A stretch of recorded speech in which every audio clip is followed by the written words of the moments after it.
ये है ज्योति नर्सरी और ये दुर्गापुरी से नीचे शिवराजपुर वाली रोड है। आप सड़कों पर देख सकते हैं कि कूड़ा किस प्रकार यहाँ पर फैला हुआ है और ये क्यों फैला हुआ है। दरअसल सड़क पर ये अन्यत्र रूप से ये कूड़ा क्यों फैला हुआ है, कचरा क्यों फैला हुआ है। चलिए इसकी वानगी मैं दिखाता हूँ आपको कि क्यों है। दरअसल आप यहाँ पर ये कैनाल की नहर देख रहे होंगे। ये कैनाल की नहर सिंचाई के पानी के लिए उपयोग में लाई जाती है, परंतु यहाँ पर जो कूड़ा डाला जाता है, जो ऊपर नहरों में जो कूड़ा डाला जाता है, और कूड़ा इस रूप से डाल दिया जाता है कि उसमें कुछ भी डाल दो। सड़क पर ठेली फड़ सब्जी लगाने वाले भी उसका कूड़ा, अपना कूड़ा नहर में ही डालते हैं, कैनाल की नहर में। उसके बाद ये देखिए सड़क किनारे जो नारियल पानी वाले होते हैं, नारियल पानी और बियर की बोतलें भी यहीं पर हैं। उसके बाद यहाँ पर आप देखिए कि किस प्रकार कूड़ा यहाँ पूरा चारों तरफ, और ये कैनाल की जो नहर है वो पूर्ण रूप से अवरोध उस पर उत्पन्न हो चुका है। नारियल के टुकड़े यहाँ पर, झाड़ियाँ हैं, कपड़े हैं, थैले हैं, प्लास्टिक की बोतलें हैं, और जो दुकानें हैं, जो कैनाल की नहर से सटी हुई दुकानें हैं, उन सब का कूड़ा यहाँ पर आता है। और इस प्रकार तब यहाँ पर कैनाल की नहर चौक होती है। अब कैनाल का जो कर्मचारी है वो कितना कूड़ा साफ करेगा इन नहरों से और कब तक करता रहेगा। हालांकि समय समय पर हम आपको दिखाते भी रहते हैं कि कर्मचारी जो हैं कैनाल के वाले, वो कर्मचारी करते रहते हैं यहाँ पर साफ, परंतु कुछ जिम्मेदारी तो यहाँ पर उन दुकानदारों की भी बनती है और उन लोगों की भी बनती है जो सड़क किनारे दुकान खोलकर बैठ जाते हैं, चाहे वो सब्जी हो, चाहे वो रेड़ी हो, ठेली हो, फल हो या कुछ और।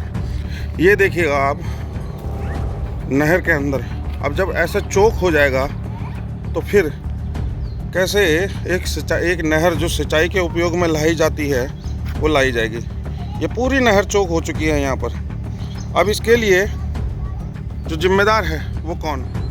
साथियों, ये है खूनीगढ़ वार्ड नंबर 27, और ये आज मैं आपको जो दिखा रहा हूँ ये है जो कैनाल की सिंचाई वाली नहर है, जिससे कि कृषकों के लिए खेती करने के लिए पानी को लाया जाता है। अब दरअसल देखा ये जाता है कि इस नहर के अंदर देखिए आप, जैसे कि ये पाइपलाइन देख रहे होंगे, घरों में पेयजल की लाइनें इस नहर के अंदर जाती हुई, और जो रहने वाले हैं, जो निवासी, जो कृषक हैं, उनका कहना ये है कि यहाँ पर पूर्व में 2 साल से ये दिक्कत है, और 2 साल से यहाँ देखिए आप पूरा जमघट लगा हुआ है पाइपों का। 2 साल से ये शिकायत कर रहे हैं शासन प्रशासन को, पार्षद को, और जो नगर निगम है या फिर तहसील में है जो कर्मचारी हैं, जो SDM साहब हैं, उन सबको, परंतु इनका कोई हल नहीं मिल पा रहा है। होता क्या है दरअसल कि जब ये लोग खेती करने के लिए पानी लेकर आते हैं तो जो कचरा होता है वो इन पाइपलाइनों में फंस जाता है, और उससे पानी पूरी तरीके से पहुंच नहीं पाता है उनके घरों तक, जिससे कि ये आम समस्या है। ये हर वार्ड में है, हर नहर के अंदर जो सिंचाई की नहर है उसके अंदर है ये दिक्कत परेशानी। तो इसका समाधान अब अगर हमारे जनप्रतिनिधि नहीं निकाल पाएंगे तो कौन निकालेगा? और सोचने वाली गंभीर बात यह है कि जो किसान है, अगर उसको खेत में पानी ले जाना है तो फिर को कैसे ले जा पाएगा। तो हमारे साथ में इस समय पर वार्ड नंबर 27 जो खूनीगढ़ है, और ये वार्ड के मेंबर हैं श्रीधर बेदवाल जी। तो यहाँ पर हमारे साथ में मौजूद हैं गणेश बिष्ट जी, जो पूर्व में वन विभाग के पूर्व कर्मचारी हैं, रिटायर्ड कर्मचारी हैं। जी गणेश भाई, क्या कहना चाहेंगे? क्या समस्या, क्या परेशानी? चाह रहा हूँ कि हम लोग किसान लोग हैं, हमारी जो है नहर, जो हमारी सिंचाई नहर थी, नहर के अंदर कुछ ग्रामीणों द्वारा जो है अवैध तरीके से जो है पाइपलाइन, अपने घरों के लिए पाइपलाइन डाली गई है, जिससे कि हम लोगों को पानी लाने में बहुत दिक्कत परेशानी हो रही है। और इसका मलबा सारा जो है पानी पाइप के अंदर घुस जा रहा है, जैसे हम पानी सारा ओवरफ्लो होकर खेत में जा रहा है। लोग हमें गाली दे रहे हैं कि जो है हमारा अपना पानी को करो। और जिस परिप्रेक्ष्य में मैं SDM साहब से भी मिला और माननीय विधायक महोदय से भी मिला, उन्होंने आश्वासन दिया कि हम 1 हफ्ते के अंदर आपके लाइन को हटवा देंगे। और उसके बाद कैनाल विभाग के अधिशासी अभियंता के पास हो गया, तो उन्होंने इन लोगों को संबंधित किसान उनको जो है नोटिस चस्पा दिए, और उसके विरोध में हमारे माननीय पार्षद जी वहाँ उनके ऑफिस में जाकर उनको धमकी देकर आए कि आप मेरे परमिशन के बगैर आप कैसे इनको नोटिस दिया आपने। तो बेचारे उन्होंने कहा जी हम क्या कर सकते जब आपका पार्षद ही इन्वॉल्व नहीं है। बाद में पार्षद जी ने मुझे ये कहा कि मैं एक 2 हफ्ते के अंदर इस नहर का बजट आ गया, मैं नहर बना रहा हूँ, उसमें इनके पाइपलाइन को दबा दूंगा जी। तो आज दिनांक तक अभी कोई पाइपलाइन न दबी और न ही नहर का जीर्णोद्धार हुआ। तो इस मामले में पार्षद की तरफ से कोई रुझान या कोई कार्रवाई नहीं हुई?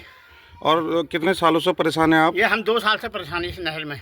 जी, जब कभी आप पानी लेकर आते हो तो कचरा भी आता होगा, वो फंस जाता होगा इसमें? मलबा सब लोगों के खेतों में जा रहा है जी, फंस जाता है जी, उसके कारण पानी सिंचाई नहीं हो पाती। जी। कहने का तात्पर्य ये है कि जो ये कैनाल की नहरें हैं, इस पर कर्मचारी समय समय पर सफाई तो करता है, परंतु कुछ जिम्मेदारी उन लोगों की, उन नागरिकों की भी होती है जो इस कैनाल की नहर और इससे सटी हुई जो गूले जाती हैं, जिनके अंदर अतिक्रमण कर दिया गया है। कहीं पर जो गांववासी जिनके नए मकान बनते हैं, उन्होंने गूलों के अंदर पानी की लाइनें, यानी कि जो पेयजल की जो आधे इंची की लाइन जाती है वो तक लगा दी हैं। उस पर कूड़ा फंसता है, फिर वह सिंचाई में जो किसान है, जो कृषक है, जो नीचे खेती करने के लिए पानी ले जाते हैं इस कैनाल की सब नाली से जुड़े हुए, वहाँ पर कूड़ा फंसता है, उनकी भी परेशानी है। दूसरा, इस नहर से लगे हुए, इस कैनाल की नहर से लगे हुए जितने दुकानदार हैं, जितने फड़ वाले हैं, जितने ठेली वाले हैं, जितने सब्जी वाले हैं, इन सब की भी नैतिक एक भौतिक जिम्मेदारी बनती है कि वहाँ नहर में कूड़ा न डालें। और जब ये कूड़ा जाता है उन दुकानदारों से, उन सब्जी वालों से, फड़ वालों से, तो यही हाल देखने को मिलता है जैसा मैं आपको आगे दिखा रहा हूँ विजुअल में। तो मैं तो नगर निगम से, शासन प्रशासन से और एसडीएम साहब से यही एक उम्मीद करता हूँ और आशा करता हूँ कि उन लोगों पर कार्रवाई होगी जो लोग इसके लिए जिम्मेदार हैं, और जल्द से जल्द इस परेशानी से लोगों को एक परमानेंट हल मिले इसका।